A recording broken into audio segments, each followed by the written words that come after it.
Maalab na pagbati sa lahat.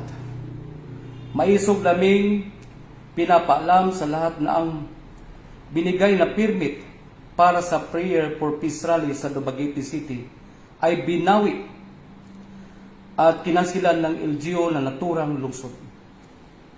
Ang pangunahing dahilan ay kulang di umano ang kanilang kapulisan para masiguro ang safety at kaayusan sa naturang pagtitipon-tipon na kung saan dadaluhan ng ating pinakamamahal at pinakamimiss nating presidente ng bansa, PRRD, Presidente Rodrigo Roa Duterte.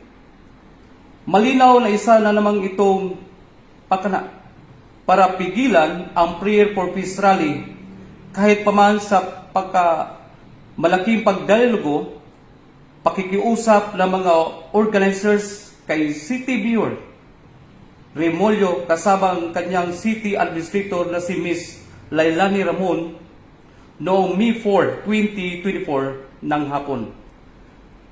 Matigas na giniit ng alkalde na ikinansila ang nabigay na permit, dagdag pa dito.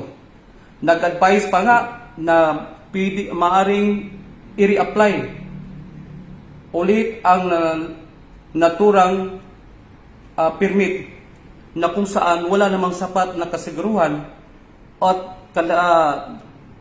mabilisang rason o kailan ito matatapos ang pag-apply ulit ng permit para sa Prayer for Peace Rally. Pagpigil ng ating karapatang pantao sa malayang pamamayag at pagtipon-tipon. Hindi tayo matitinag at maisog nating ituloy ang Peace Rally sa Dumaguete City sa darating na May 7, 2024. Antabayanan lang po at i-anunsyo lang namin ang bagong lugar at pagdausan na naturang Peace Rally dito sa Dumaguete. Sulong mga maisog, ituloy ang Peace Rally sa Dumaguete City. Mabuhay ang Pilipinas!